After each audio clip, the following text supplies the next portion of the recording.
Isang malaking asam. And maraming salamat sa inyo guys. Sa mga patuloy na sumusuporta dito sa Oso the Chismoso. And ako nga pala si Oso Bear. I've been here since 2017 and I've been sharing you guys my wins and losses since 2021 ng August. And guys, kung hindi pa kayo nakapag-like or nakakapag-share, please mag-like and share, subscribe na rin kayo dito sa ating channel. Okay? So, yan guys, thank you so much kay Papa Jesus and thank you so much of course sa mga nagko-comment agad guys. Maraming salamat. May mga bago dito. Big shoutouts kay Jigs, kay 62kid888. Thank you so much guys. Okay, share nyo ako sa mga Facebook group, mga maka-XRP dyan. Okay, kasi susunduin ko kayo from your thoughts about XRP alone. Okay, so hindi tayo basta mag-clickbait lang, no? Na, oh, XRP, hindi. Okay, I'm gonna give you data-driven facts na tingin ko. Okay, and I've been telling you guys this one for about a month already. And pinagyayabang ko pa sa inyo yung gains ko sa asset na to. Pero anyways, if ready na kayo guys, nga pala gumawa pala ako ng top projects with market overview.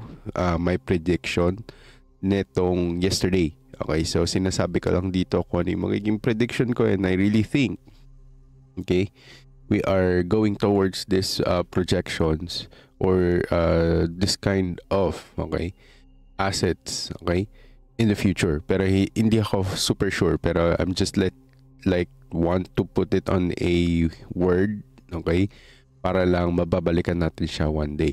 Okay, so para sa first news natin guys, kung ready na kayo, mag-type kayo ng number 3 para alam ko kung sino yung mga babatiin ko dyan guys. Okay, may 10 viewers, please do like, share, subscribe. Okay, and yan. Yung konti lang yung ano natin yung likes natin. Yan. So, yun nga guys. Today, okay, marami tayong news actually. So, 3, 4, dapat 8. Kaso, sabi ko parang ang dami masyado. Pipiliin ko ng maigi. Sabi kong ganun. So, ito, let's go with this one. Okay, this is Metaplanet accelerates Bitcoin accumulation surpasses the Coinbase holdings. Okay, so ito yung Coinbase ng Japan kung tutuusin, okay? Or sabihin na lang natin, okay, this is the first decentralized or kumbaga affirming to be the first decentralized bank, okay? Yan, big shoutouts kila Mark Cabral, yan. Okay, so major developments natin, okay, si Japanese investment firm, okay, Metaplanet, nakapag-acquire na po siya ng additional 1,112, okay, or about 117 million yata yung sabi sa article. Tapos meron siya average price na buy na 105. Okay, kung di natin, sige, pwede sabihin natin totoo to. Okay, this might be another reason why the price is holding the level of 103, 104, and 105. Okay, so ito yung moment na tingin ko pa nagtagal pa tayo dito sa level na to.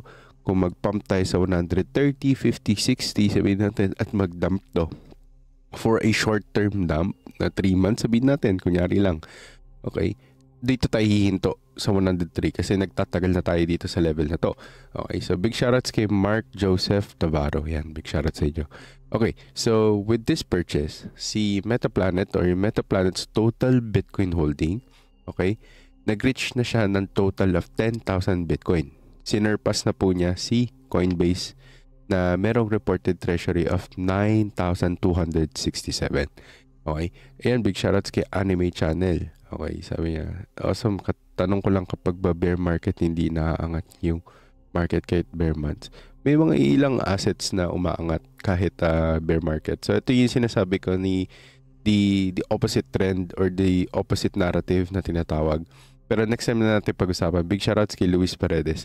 Okay, so ito yung bold corporate Bitcoin accumulation strategy na nakikita natin or binanggit ko na rin to actually with the MicroStrategies.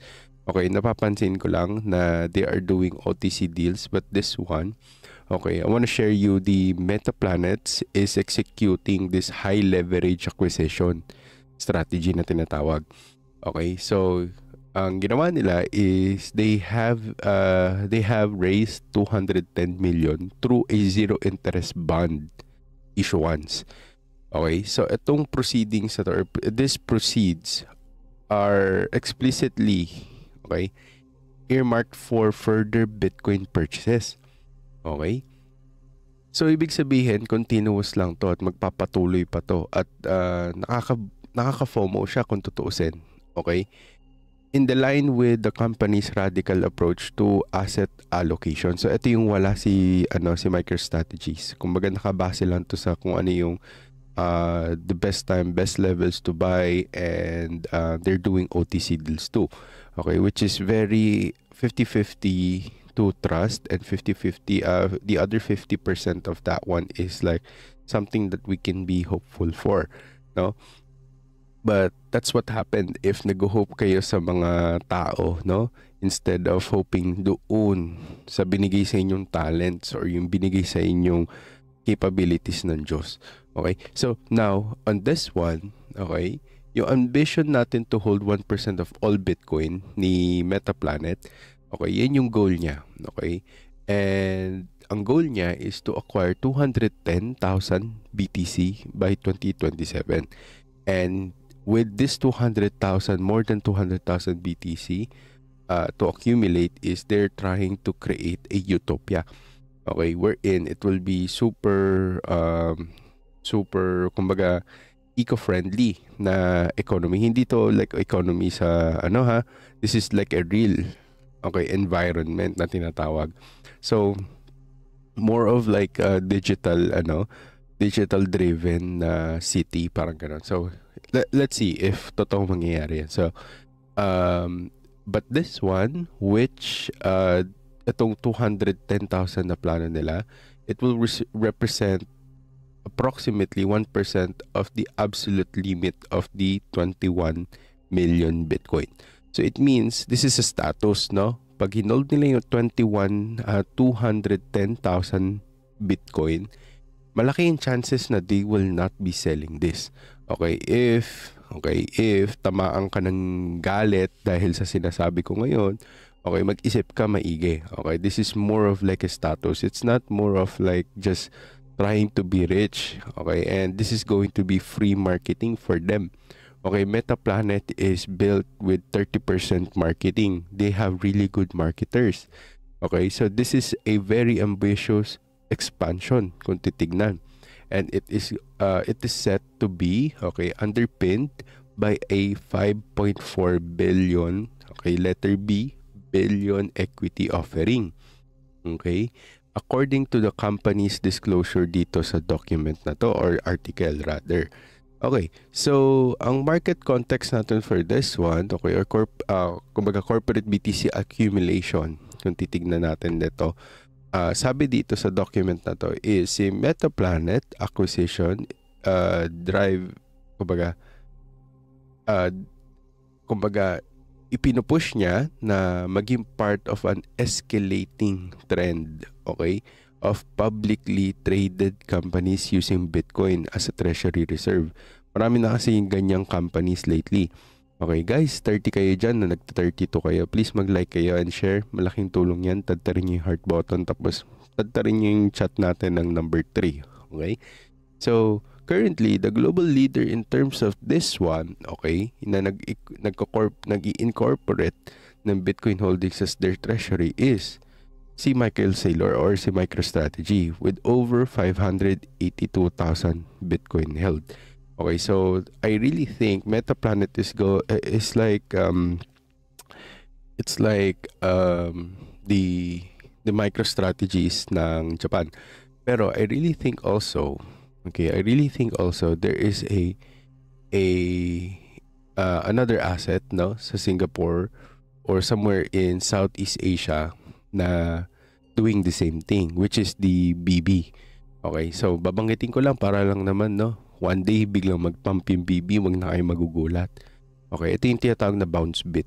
They are also the MicroStrategy of the Southeast Asia. Yan, big shoutout sa mga nagtatadtad ng heart dyan, guys. Kay Lons, big shoutouts. Kay Anime Channel yan. Kay Mark, thank you so much. Okay, so Ngayon, bakit napaka-importante nito? Tatlong dahilan lang yan guys na nahanap ko. Actually, marami tong document marami tong article. Okay? And unang beses ko to narinig ngayong araw is sa mga chismisan sa forums and TGs. Okay? So, si Metaplanet's oversized Bitcoin allocation, okay? Nagsisignal lang to guys ng growing institutional acceptance of Bitcoin as a strategic reserve asset. Kung hindi gusto gawin ng government, probably malalaking companies will do it. Okay?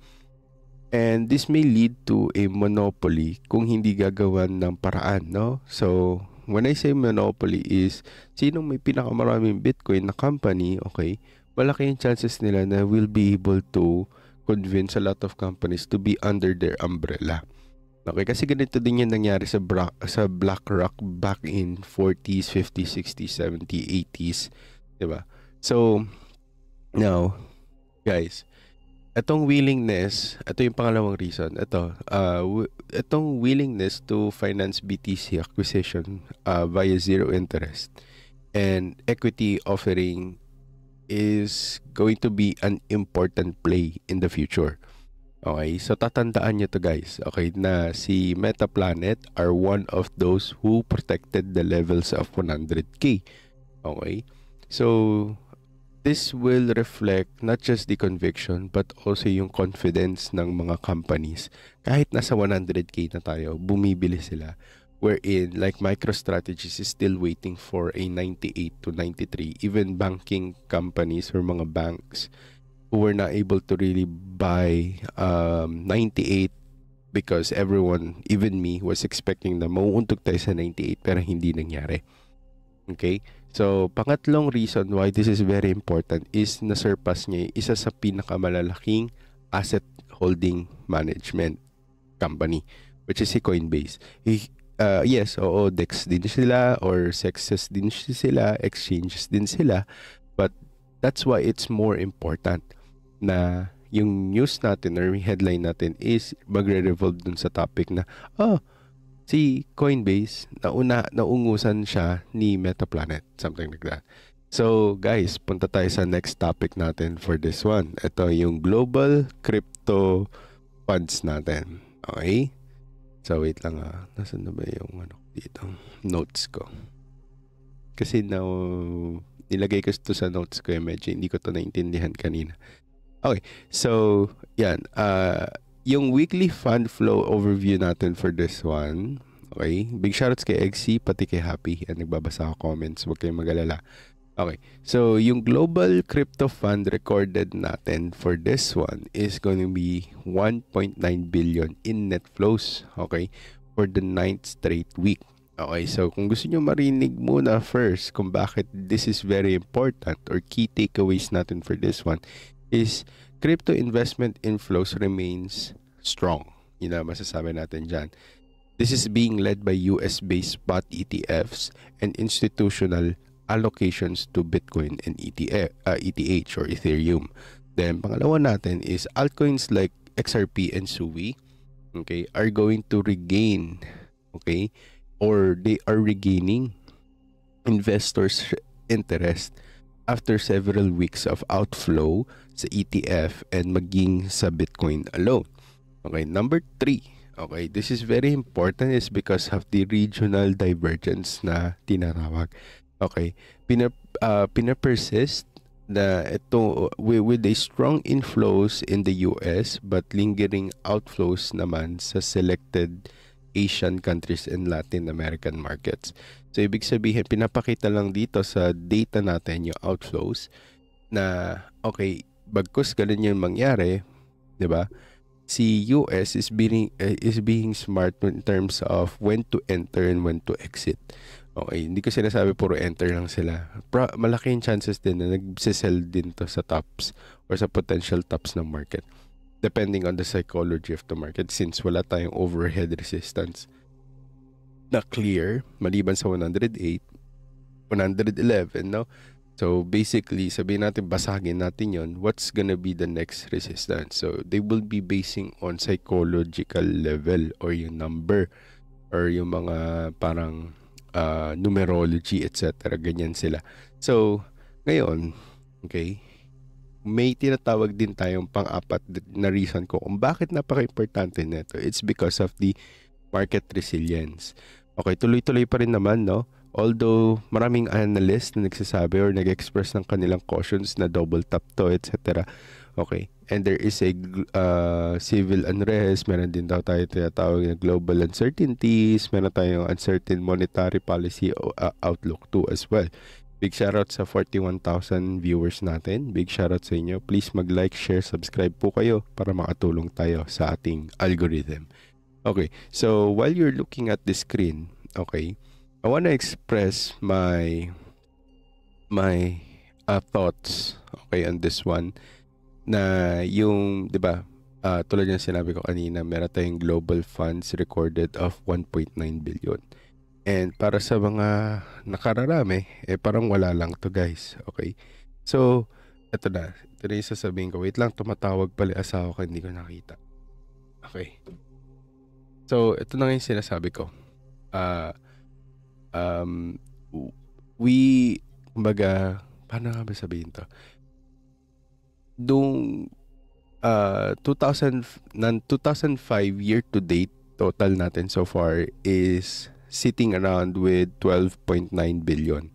Although we had a lot of outflows ng first quarter, no, pero unti-unti siyang umaangat. So yun yung maganda nating entry. Yun yung gusto nating nakikitang inflow, na yung dahan-dahan, hindi yung biglang may nagbuhos.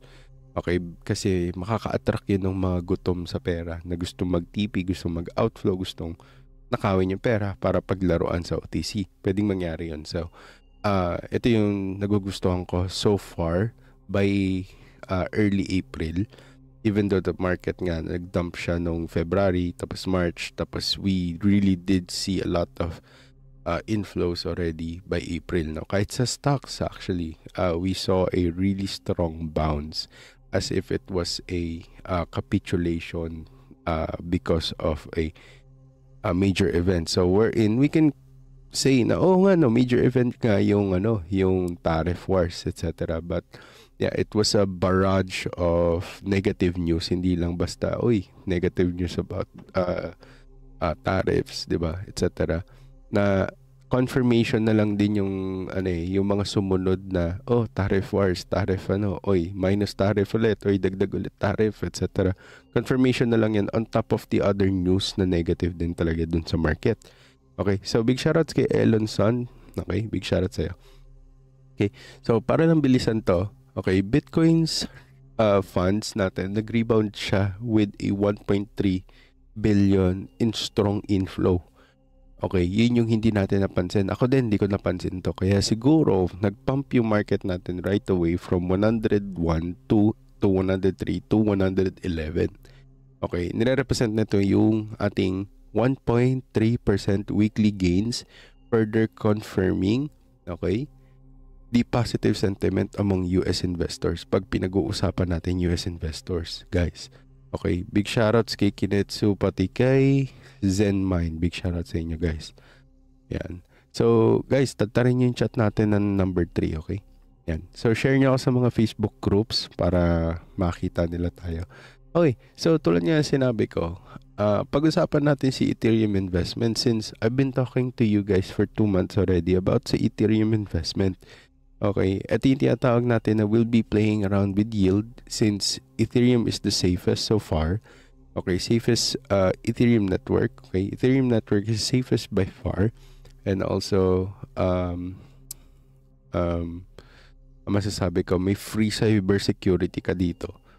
Then also, many are still saving a lot of money here. Yan. So, big shoutouts nga pala sa fiancé ko na pauwi na yan. Sabihin nyo, ingat sa chat. Pag-ingatin nyo naman yung asawa ko. Okay, happy Father's Day nga pala sa mga tatay dito. Okay. So, yun nga yung sinasabi ko, guys. Okay, this is by yet, okay, marking, okay, we predicted Ethereum. Okay, we predicted Ethereum's bottom at 1,400. Okay, may magsasabi na naman, Sir Oso, hindi yan totoo, etc. Nako, manood na lang kayo ng mga previous lives natin. Meron din ako dong Trading View post. Kung ifa-follow nyo ako sa Trading View o sa The Chismoso lang din.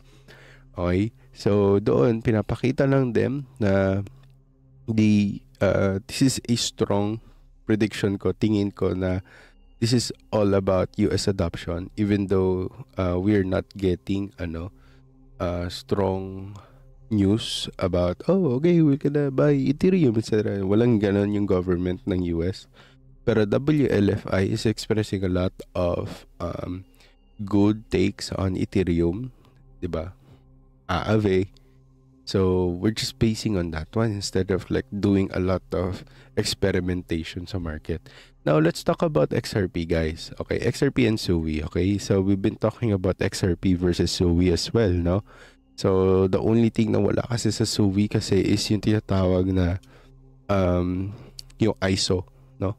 Yan yung mga wala lang sa SUI. Pero kung bigyan niya ng ISO siguro at mabigyan siya ng ETF opportunity to be filed, Mika siguro, okay, we will be able to see SUI to really outperform XRP at very extent kasi nandun na yung fundamentals nandun na yung technicalities para masabi natin na okay, so we can really perform in cryptocurrency. But we are talking about kasi rocket barrage of patong-patong na mga kaso against XRP pero nananalo si XRP.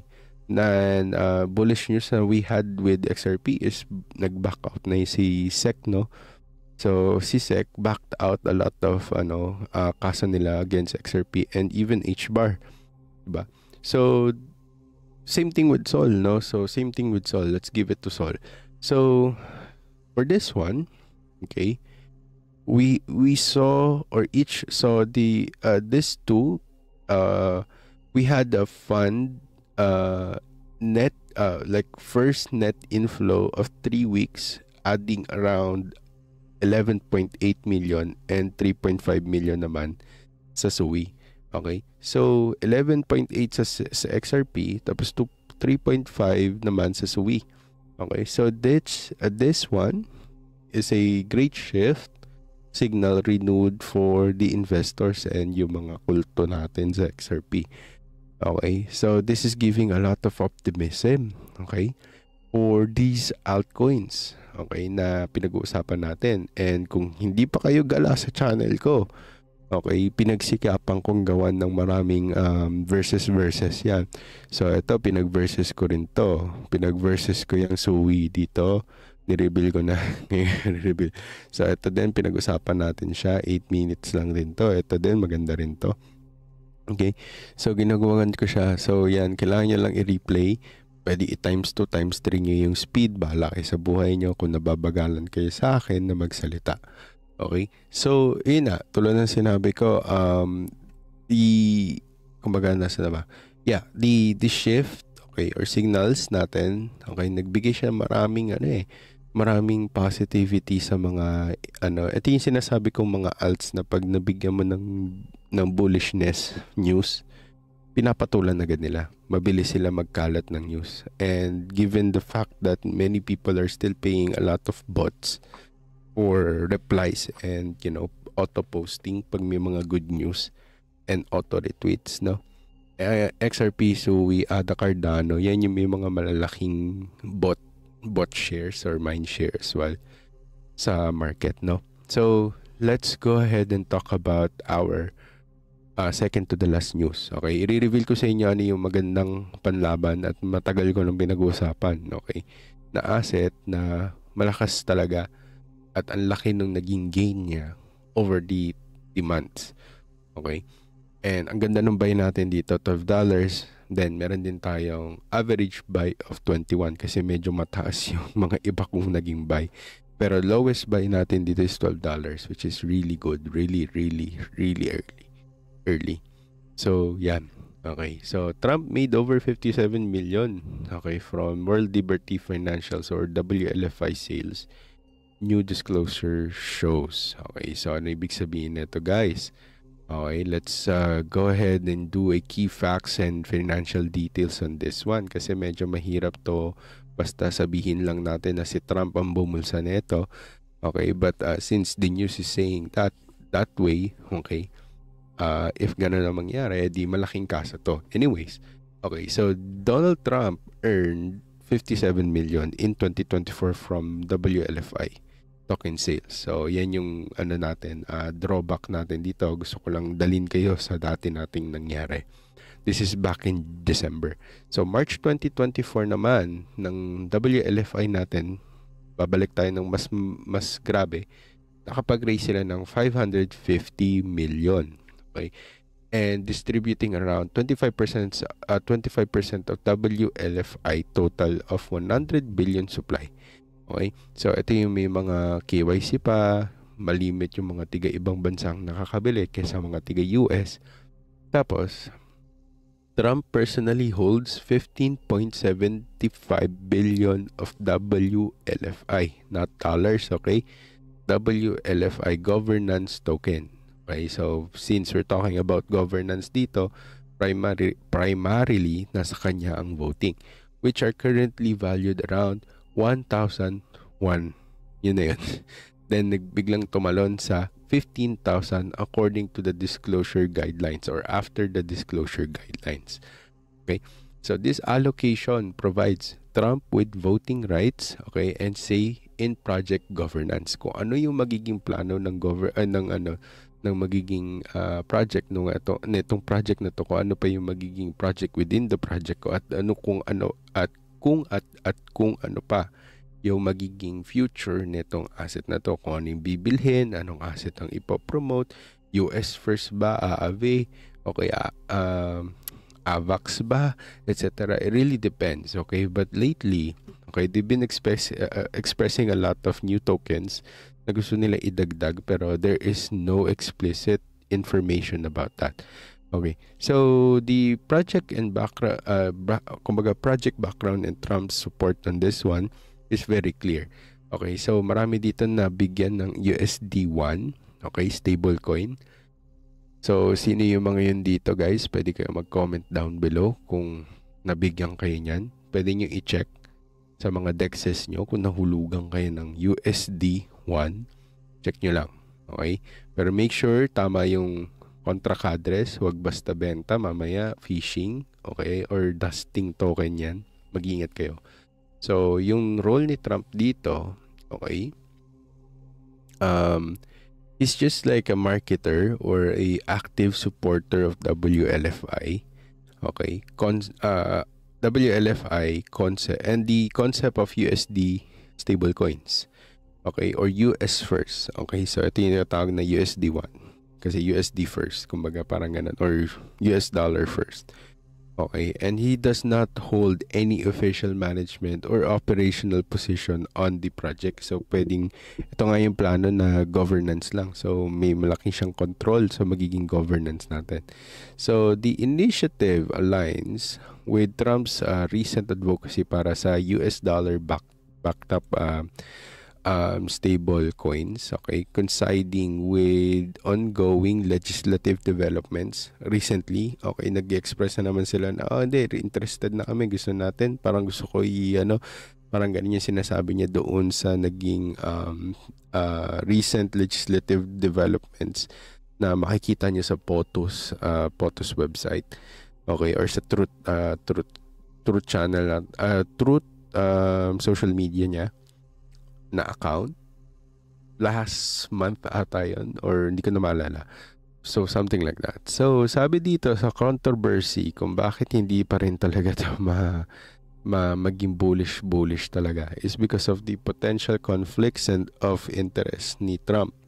Okay, yung involvement niya sa WLFI, okay, direct governance token holdings have attracted a lot of scrutiny because dun niya sa mga nauna niyang tokens na pinakawalan at pinromote, lalo na yung sa Melania. Then, si Melania also being routed to, okay, doon sa Libra token na pinromote naman ni Milei, which is yung president ng Argentina. Okay, so now, especially from the Democratic senators na nasa ngayon na gusto siyang atakihin because of his party or because siya si Donald Trump. Okay, not because they really understand the cryptocurrency. Okay, and what is governance, what is basically they are still like questioning those kind of words pag nandun na sa ganitong questioning, pag nandun na sa, kumbaga, yun yung topic sa Senate. Okay, so the broader debate, okay, we have to really understand this situation feeds into the wider debate over the intersection ng ating political figures, crypto projects, tapos financial disclosures. Yan yung mga bagay na kailangan nating i-take into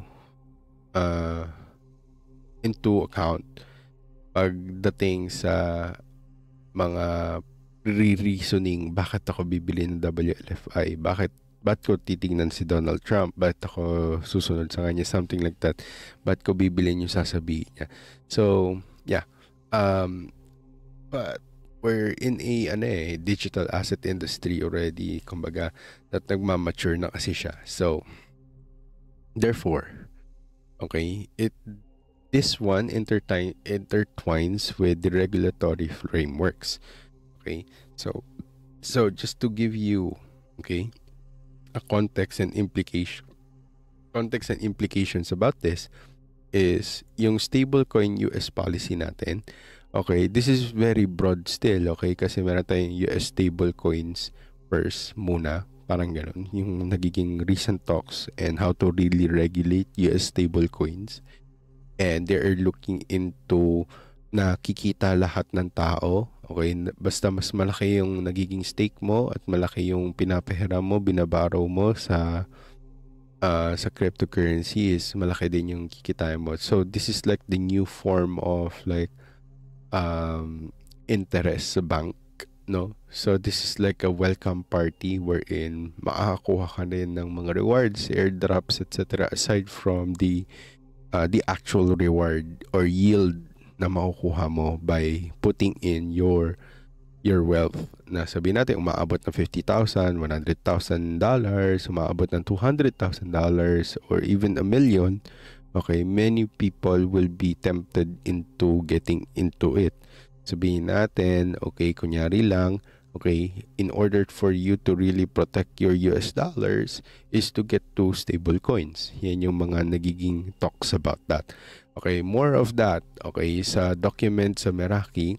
Okay, I've been talking about that for how many? 3 documents already. So, 3 documents already talking about the stable coins. So, political scrutiny. Okay, so expect continued analysis and debate around the Senate and such involvements. Okay, particularly yung mga lawmakers natin, they will pursue the frameworks or okay ba to? Dapat pa yan ganyan, etc. for digital assets oversight by 2025 Q4 at least, and it will still be a huge topic, okay, sa legislative cycle. So yan, maraming mangyayari tingin ko sa regulatory natin this coming bearish months, which is the August, no? Bearish kasi talaga yan, July, August. Then tingnan natin kung magbago. Mali nyo, mali ako. Okay, and for the last, yes, congratulations dahil umabot ka dito sa last part natin. Okay, wait lang, sa sign in lang ako para hindi makita yung pangalan ko. Okay, goods. Okay, so let's go back. Okay, yes, tama po kayo. Hyperliquid po yung tinutukoy ko, and I've been talking about hyperliquid for quite some time. Okay, so maraming sasabing hindi. Tingnan nyo na lang yung mga videos. Tingnan nyo na lang po yung mga post ko din sa Discord. Why I am very so bullish about this, because this is fully decentralized function. Okay, so Dexto na sobrang decentralized, tapos parang may Bybit, pero parang Bybit futures pero decentralized. Yan. No, so yan, so hyperliquid guys. Yes, and also totoo sa CoinStats po namin sa Meraki. Kung meron kayo access doon at nasa Meraki kayo, okay, na-access nyo yung mga binibili ko, na-access nyo rin yung ginagawa ko. And so far, wala akong galaw for how many weeks. But one of those few buys na I did is before the hyper liquid pump, we were able to buy hype tokens or hype coins. Okay? So, yeah. Nag-soar agad siya for 10% price, 10% up price today. Okay, even with the thumbnail natin, nakita dito na 15% up siya kahit yung market nagda-dump. Okay, so that should tell you something. Okay, so going back with this one. Okay, let's like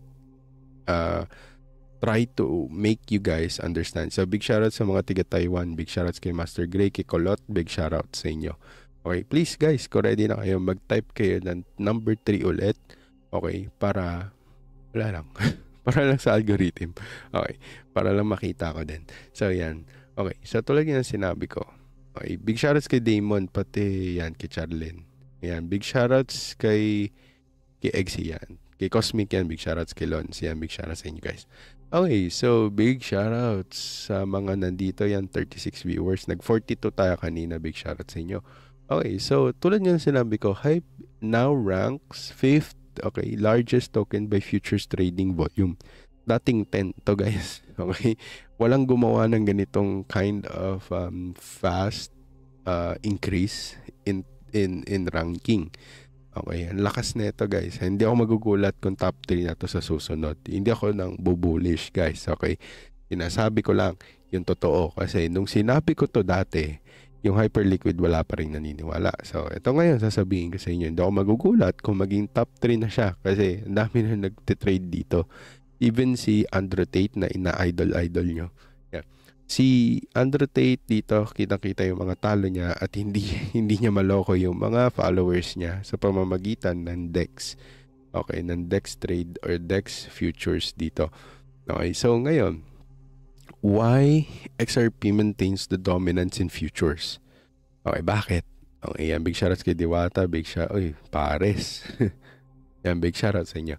Okay, so why XRP maintains dominance? Okay, bakit yung XRP natin tingin ko mananalo against pa rin hyperliquid in terms of futures? Okay, so yung XRP natin continues to lead all tokens in global futures trading volume. Okay, and so its price to rise from 2.14 to $2.2. Hindi mo kaalakihan, no? Pero yeah, malaki yung sa hyperliquid, pero ito, this is a significant changes pa rin for XRP to be able to maintain the status of number 1 traded asset sa futures, no? So this highlight is very strong in terms of position within the derivatives market. Okay, so number 1, okay, BTC. Okay, tapos Ethereum. Hindi ako magugulat na si hyperliquid biglang maging pangatlo. Okay, 'di ba? Kasi si Sol number 4 yan dati, 'di ba? XRP pangatlo. Okay. Pero kung tanggalin natin si ETH, BTC, tanggalin natin sila kunyari. No, XRP, tapos sumunod agad si Sol, tapos si Ada Cardano, 'di ba? Ganun yung nagiging ranking natin diyan. Tapos pang-5 si hyperliquid. Okay? So kumbaga yung hypes momentum, okay? Kumbaga itong hypes trading volume and yung price natin reflects the growing user engagement doon sa Hyperliquid's DeFi platform. Big shoutouts sa mga tiga-tagig kay Glendel. Big shoutouts sa'yo. Okay. So, yun nga. Tulad ng sinabi ko guys. Okay. Marami na rin lumilipat kasi from Bybit din. Sabihin natin na kasi, nga naman, di ba, kung magte-trade ka ng futures, doon ka sa kikita ka ng trading maliban doon sa kung maliquidate ka man o matalo ka or manalo ka, di ba? Kumikita ka pa rin. Why? It's because may reward sila in every time that you use their DeFi platform. Which is really good, no? May na-airdropan ka ng Hype. Okay. So, or other newly listed sa Hype. Pwede yata yan. So, yeah. Climbing to the 5th position in futures volume. Okay, we're talking about volume, okay, not users. We're talking about futures volume. Hype's performance may have been driven by market speculation and because of their protocol incentives, yun nga yung sinasabi ko sa inyo, airdrops, or yung increase of adoption in terms of Hyperliquid's DEX. Okay? So, major tokens, okay, stay resilient. Ito yung ating Bitcoin, Bitcoin, BTC, ETH, Ethereum, and XRP, of course, being the top position in terms of sideways move. Even though the Bitcoin is trying to down from 106, 103, 107 goes back to 103, 104, 103. So something like that. So that is very painful for many alts, mainly sa mga mid to low cap alts. But XRP is holding up to the specific levels of $2, 1.9, sideways, 2.1, so something like that. Okay. So, ngayon, kumbaga selected altcoins are being seen to outperform as well. Okay, so ayan, si Sol. Okay, ewan ko kung narinig nyo na to, WBT, which is World Bet Token. Okay, it shows a outsize of 24-hour gains for the last 24 hours, of course. Okay, nakitaan ko siya ng parang it's trying to indicate yung mga traders na nagtatry sila mag-rotate ng funds into a higher beta assets, which is yan, Sol, WBT. Yan yung nakikita ko lagi nilang binibili, and also nakikita ko siya nagte-trending siya sa CoinGecko. Pag kinlik yung CoinGecko or tinignan niyo siya sa coin market cap, makikita niyo itong WBT for quite some time last week, tapos ngayon nakikita ulit siya. Okay, so of course, stability, USDC and USDT are the chosen stable coins so far, especially if they're trading into a very dangerous dexes. No, they want to stay with USDT and USDC. Okay, so key takeaways ko dito, guys. Okay, ang big winners natin for today, even though you love XRP, guys, let's give it to Hype and WBT. Okay, hindi biro yung maka-climb ka from top 10 volume traded in futures, tapos biglang tumalong ka ng 5, tapos ngayon pang 4th ka na as of this recording. So that's Hype token, guys. Okay, ibig sabihin, kung marami yung futures neto, then sumisikat siya, napupunta siya sa homepages, sa mga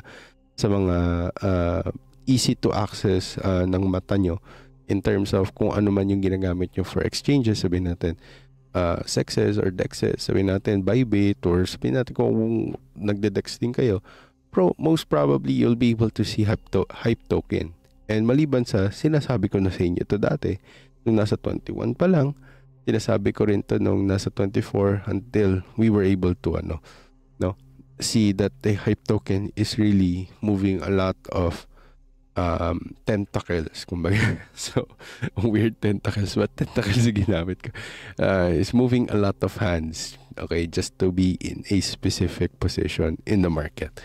Okay, so guys, yun lang yung magiging chismis ko for today. Kung may marami kayong question, meron mga questions dito, yung mga tanungan sa natin sa mga previous video natin. Pwede natin bisitahin, gusto nyo, before we end the video.